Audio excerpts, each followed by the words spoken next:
Madame la Présidente, Monsieur le Premier ministre, Mesdames et Messieurs les ministres, chers collègues, partout, le trouble s'installe, l'incompréhension se propage, la colère monte. Il y a quelque chose de dysfonctionnel dans cette Ve République.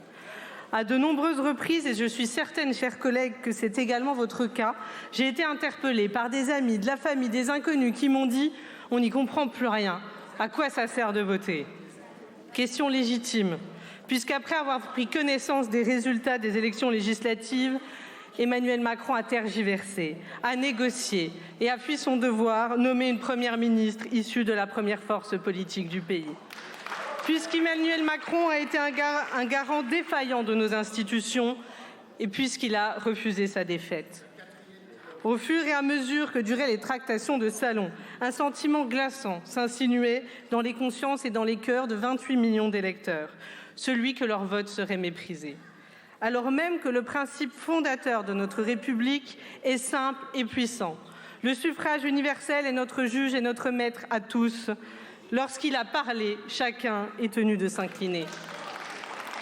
Pourtant, la composition de ce gouvernement ne reflète en rien les résultats du 7 juillet dernier, car, Monsieur le Premier ministre, votre nomination et celle de votre gouvernement ne sont pas le fruit du vote. Elles sont le résultat d'une entente opportuniste, d'une alliance tacite entre Emmanuel Macron et Marine Le Pen. En d'autres mots, ni vous ni mon ministre n'avez aucune légitimité, car en France, la seule légitimité, c'est celle du vote. Alors je veux m'adresser à tous les citoyens et toutes les citoyennes qui ont fait barrage, à vous qui vous fichez des étiquettes politiques, qui refusez la xénophobie, la discrimination et tous les conservatismes. Je vous remercie. Grâce à vous, le Rassemblement national a perdu. À toutes celles et tous ceux qui se sont engagés, qui ont tracté, qui ont frappé aux portes, qui ont collé, je veux vous dire merci. Grâce à vous, nous sommes 193 députés du nouveau Front populaire.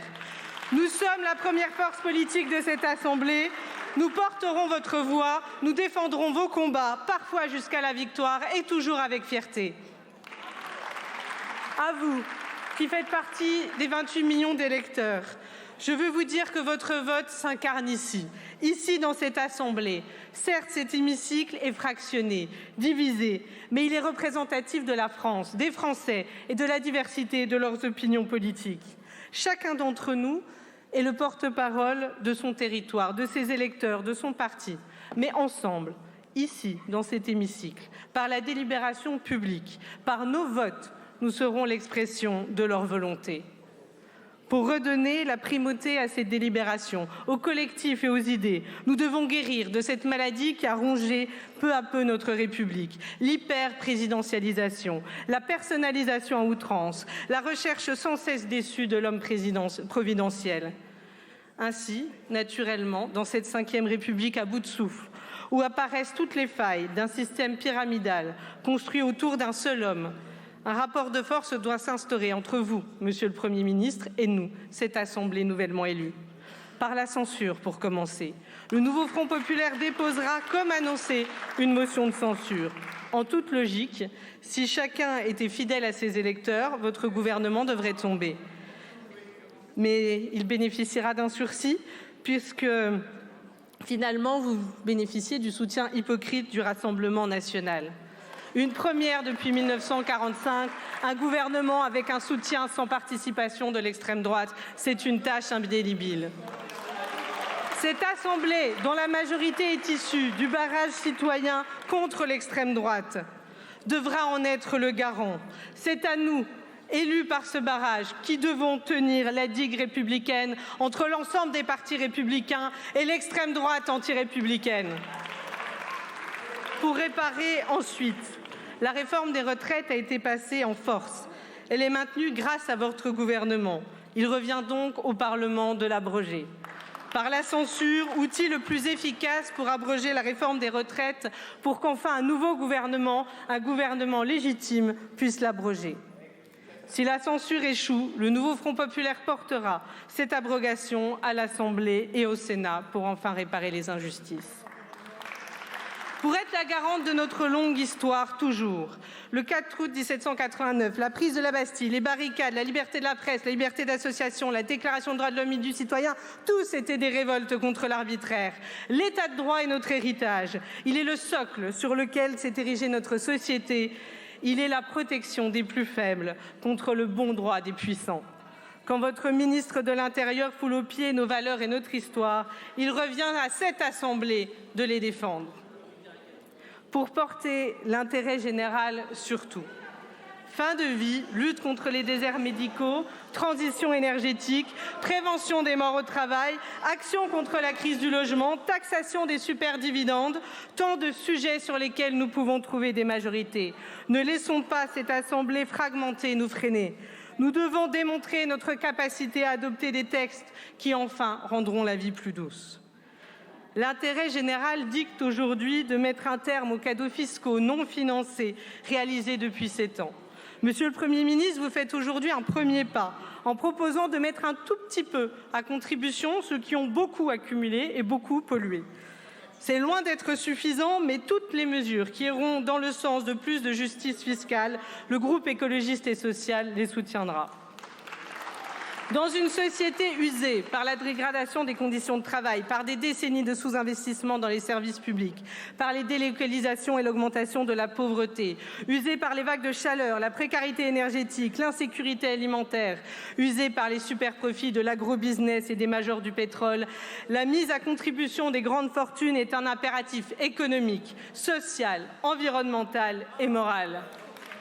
Nous sommes enfermés dans l'idée que c'est en augmentant les richesses produites que nous augmenterons la richesse de chacun, sans se préoccuper de voir que les richesses produites sont accaparées par une minorité dont la fortune grandit encore et toujours, ne laissant que des miettes au reste de la société.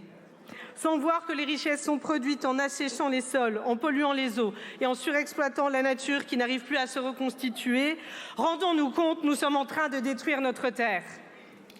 Des richesses produites sans se soucier du fait que certaines zones de la planète sont en train de devenir inhabitables à cause du manque d'eau, des vagues de chaleur suffocantes ou des risques de submersion marine, poussant à l'exode des victimes de notre irresponsabilité qui devront risquer leur vie sur des canaux de fortune et subir les insultes d'hommes politiques en recherche de notoriété. Il faut regarder la réalité en face.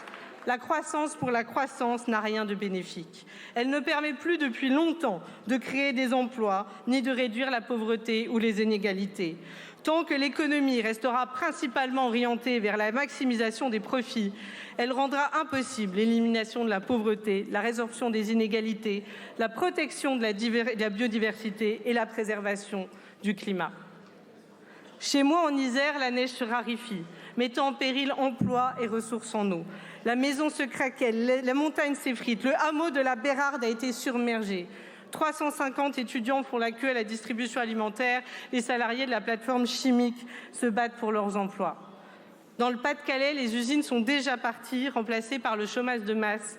Et les inondations se répètent au point que le territoire a presque déjà atteint son plafond de capacité d'adaptation au réchauffement climatique. En Nouvelle-Calédonie, l'économie est sur le point de s'effondrer, alors que le retour des réflexes colonialistes a provoqué le soulèvement des indépendantistes défendant leur droit à l'autodétermination. À Lyon, c'est 395 enfants qui dorment à la rue. À Paris, bientôt, on mourra de chaud sous des toits en tôle. Et à La Réunion, la flambée des prix devient insupportable. Tout ceci, ce qui se passe sur l'intégralité de notre territoire, c'est tout ceci, le résultat de votre modèle économique productiviste, extractiviste et destructeur qui guide votre politique et celle de vos prédécesseurs. Pensez-vous qu'il suffit de quelques effets de manche et de figures de style éculées pour que le pays aille mieux? Permettre que les gens aillent mieux, tel est l'engagement des députés du groupe écologiste et social, engagement qu'ils ont pris avec l'ensemble des membres du nouveau Front populaire.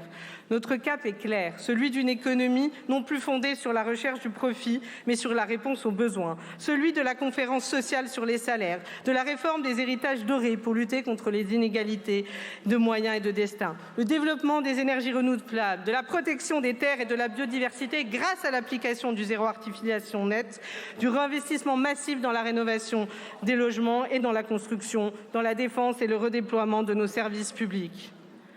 Monsieur le Premier ministre, votre gouvernement, vous le savez, a une durée de vie limitée. parce que vos alliés du Rassemblement national finiront par mettre fin à votre collaboration. Non dans l'intérêt des Français, pas par exigence, mais parce qu'à un moment, leurs ennuis judiciaires se finiront d'une manière ou d'une autre. Alors, les députés du groupe écologiste et social, l'ensemble des députés du nouveau Front populaire seront là, seront prêts pour qu'enfin, demain, la vie soit plus belle. Je vous remercie, Madame la Présidente.